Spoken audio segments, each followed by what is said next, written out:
Flamengo faz acordo com o Banco Central e encerra processo de penhora. Sem chances com Paulo Souza, jogador do Flamengo pode ser negociado com o clube suíço. Flamengo pode ganhar terceira final seguida em cima do Fluminense e levar o inédito tetra. Flamengo fecha com mais um reforço da Europa.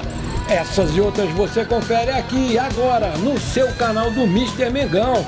Bora lá! Olá você, muito boa tarde. Vamos às notícias do nosso Mengão queridão dessa segunda edição. Observações, experimentos, os mais de 2 meses do Paulo Souza no Flamengo serviram para que o treinador passasse suas ideias de jogo aos jogadores, conhecesse o grupo e identificasse suas preferências. Essa semana, porém, o português vai iniciar uma maratona de jogos decisivos que prometem ir até o final desse ano. Na próxima quarta-feira e sábado, o rubro-negro fará as finais do Campeonato Carioca contra o Fluminense, que passou ontem pelo Botafogo. 3 dias depois do decisivo jogo do estadual, a equipe tem pela frente a estreia na Copa Libertadores. E ainda no mês de abril, dia 5, contra o Sport em Cristal, inicia sua caminhada no Campeonato Brasileiro diante do Atlético Goianiense no segundo fim de semana de abril e na Copa do Brasil também. Assim como nos últimos anos, o Flamengo tem como a meta ser campeão de pelo menos uma das 3 competições principais, além do Campeonato Carioca. O sorteio da Libertadores, ocorrido nessa última sexta-feira, o clube caiu no Grupo H, tendo lá como adversários o Universidade Católica do Chile, o Sport em Cristal do Peru e o Talheres da Argentina. Na Copa do Brasil, o Flamengo já entra nas oitavas de final da competição. Atualmente, pessoal, o torneio está em sua terceira fase e muitos times tradicionais já foram eliminados. Inclusive, hoje teve o sorteio e a gente vai estar falando daqui a pouco. Pessoal, o lateral esquerdo Ramon, de 21 anos, é considerado uma das grandes promessas da base do Flamengo. Porém, apesar do Paulo Souza ser um técnico que dá oportunidades a jovens como João Gomes e Lázaro, o atleta lateral esquerdo não tem tido nenhuma oportunidade com o português. Com isso, o Basel da Suíça se interessou na possibilidade de contratar o jovem por empréstimo. Essas informações foram do portal torcedores.com. De acordo com o site, o clube suíço tem interesse no jovem desde o começo da temporada e entrou em contato com o Flamengo para saber mais informações sobre o lateral. O técnico espanhol Guilherme Abascal seria o maior entusiasta pela contratação do Ramon. Segundo o portal, o Flamengo vê o negócio com bons olhos e pretende colocar uma opção de compra nesse empréstimo aí. O valor seria de 6 milhões de euros, 31,2 milhões de reais na cotação atual, por 50% dos direitos econômicos do lateral esquerdo. O Ramon tem contrato com o Flamengo até 2025 e também está sendo sondado por empréstimo pelo Atlético Goianiense. Agora, para tudo aí, segundo o meu amigo João Guilherme, você está gostando da qualidade desse vídeo? Você está gostando do modo que eu estou passando para você as notícias do Mengão? Você acha que o meu trabalho merece levar o seu like? Se a resposta for sim, então manda ver aí no like. Isso me ajuda demais a crescer o canal. Valeu? Te agradeço muito.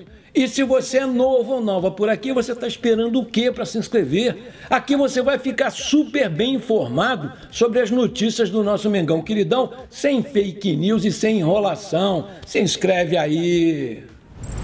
Os finalistas do Campeonato Carioca de 2022, Flamengo e Fluminense, eles voltam a se enfrentar na decisão do estadual pelo 3º ano consecutivo. O Flamengo, atual tricampeão, busca vencer o rival pelo 3º ano seguido e levar o inédito tetracampeonato estadual.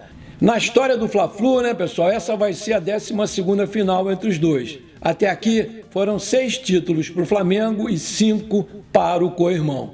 O primeiro jogo da final será nessa quarta-feira, às 21h40, no Maracanã, com transmissão da TV aberta pela TV Record para 22 estados do Brasil, Cariocão Play e o Flá TV+. E o segundo jogo vai ser no sábado, com horário ainda a confirmar, também com transmissão da TV Record, Cariocão Play e Flá TV+. Em 2020, o Flamengo do técnico Jorge Jesus venceu o Fluminense nos 2 jogos da decisão, 2-1 na ida e 1-0 na volta com gol do Vitinho. Em 2021, os times empataram na ida e o Flamengo do técnico Rogério Ceni ganhou de 3-1, com 2 gols de Gabigol e 1 de João Gomes. A boa notícia é que o Bruno Henrique se recuperou da luxação no ombro esquerdo e já treinou normalmente com o elenco todo, né? Tudo indica que ele vá para o jogo nessa quarta-feira. Já o Rodinei continua fazendo recuperação à parte e não deve jogar. O mesmo vai acontecer, infelizmente, com o nosso querido Arrascaeta, que está servindo a seleção uruguaia e joga nessa terça-feira. E caso ele seja escalado, ele não vai ter as 66 horas de descanso exigidas pela FIFA. É uma pena, mas a gente vai ter que conviver com isso, principalmente nesse ano de Copa do Mundo, né, pessoal? Mas bem que o técnico uruguaio podia dar um molezinho para o Flamengo e não escalar o uruguaio, né? A Celeste já está classificada, inclusive foi com gol dele. Ô técnico, dá uma moral aí. Pessoal, essa aqui é uma excelente notícia. Hoje a gente vai entender direitinho esse rolo com o Banco Central que tirou o sono de muita gente no Flamengo. O Banco Central, né, todo mundo sabe, ameaçava penhorar 127 milhões de reais do Flamengo. O processo, afinal, teve um desfecho positivo para nós. Flamengo e o Banco Central chegaram a um acordo oficializado na noite desse último domingo. O juiz federal Vladimir Santos aceitou o acerto entre as partes, que determina a penhora de 45 imóveis do condomínio do edifício Hilton Santos, conhecido como Morro da Viúva. A informação é do UOL Sport. Sendo assim, né, pessoal, caiu a decisão que considerou o valor de 127 milhões e indicou a cobrança excessiva, levando em conta o impacto da pandemia nos cofres do clube. A decisão exigiu o bloqueio de somente 10 milhões de premiações referentes ao Brasileirão, Libertadores e Mundial de Clubes de 2019. Contudo, com esse acordo, essa decisão também perdeu a validade e o valor vai ser liberado para o Flamengo.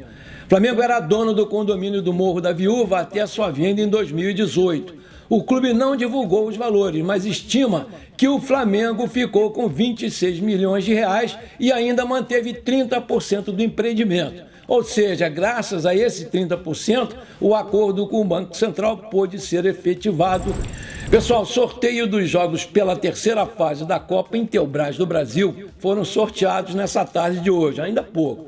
32 times fizeram parte desse sorteio. Quem passar para as oitavas de final vai receber um prêmio de 3 milhões de reais. Serão jogos de ida e volta sem o gol qualificado, o famoso gol fora. E em caso de empate no saldo, após a segunda partida, a disputa vai ser nos pênaltis. Os times eles estavam divididos em 2 potes de acordo com o ranking nacional de clubes. Os confrontos eles serão do pote 1 contra o pote 2 e os mandos de campo também foram sorteados, mas a gente vai saber disso no vídeo de amanhã. O Flamengo é o tricampeão da Copa do Brasil e vai enfrentar o Altos do Piauí, que eliminou o Sport Recife e o ABC de Natal. O estádio do Altos é o Albertão, em Piauí, e os dois nunca se enfrentaram. A gente está torcendo que o Flamengo ganhe a primeira partida e jogue aqui no Maracanã, porque senão ele vai ter que fazer 3 jogos seguidos fora. Vai ser uma parada dura. É bom lembrar também, pessoal, que o campeão da Copa Intelbras do Brasil ganha 60 milhões de reais. Uau! Bomba, pessoal! Bomba! Esse é muito bom. O Flamengo acertou a contratação do lateral esquerdo Ayrton Lucas, revelado pelo Fluminense e que atualmente defendia o Spartak Moscou da Rússia. O jogador de 24 anos vai assinar por empréstimo até o final dessa temporada. Ele viaja provavelmente já nessa terça-feira para passar por exames médicos no Rio de Janeiro. A informação da negociação foi publicada primeiramente pelo Mauro César e depois confirmada pelo GE.com. O Ayrton ele renovou recentemente seu contrato até 2026, o que faz os russos endurecerem a negociação. Mas o ambiente de instabilidade naquele país abriu a possibilidade para a transação acontecer e era um desejo do jogador, né? O Spartak ele comprou o Ayrton em 2019 do Fluminense por 7 milhões de euros. A ideia do Flamengo é de que o contrato não tenha uma obrigação de compra mediante alguma meta atingida, de minutos ou jogos, por exemplo, né? O Paulo Souza gosta do nome do Ayrton que foi colocado na mesa pela diretoria e ele aprovou. Apesar de não ser uma das suas indicações, foi visto como uma oportunidade válida de mercado. Natural do Rio Grande do Norte, o lateral era torcedor fanático do Flamengo na infância. Lateral tem passagens pela seleção brasileira e participou do último pré-olímpico, mas acabou não sendo chamado para a lista final do Japão. O jogador tem 24 anos e é o primeiro atleta gerenciado pelo Carlos Leite a acertar com o Flamengo desde o início da gestão Landim. Ele tem seus direitos econômicos avaliados em 4,5 milhões de euros, aproximadamente 23,7 milhões na cotação atual. A última vez que o Ayrton entrou em campo foi no dia 19 de março. Naquela ocasião, ele teve uma lesão no tornozelo e está em tratamento. Pelo Fluminense, o lateral jogou com Pedro e deu muitas assistências para o atacante. Aí eu te pergunto, você gostou da contratação do Ayrton Lucas? Coloca aí! Bom, pessoal, por hoje foi isso. Eu espero que vocês tenham gostado das informações do nosso Mengão Queridão. Não esqueçam de deixar aquele like maneiro e de comentar o vídeo. Isso ajuda demais o nosso crescimento, valeu? Um grande abraço para você que ficou comigo até aqui e bola para frente, porque aqui é Flamengo na veia.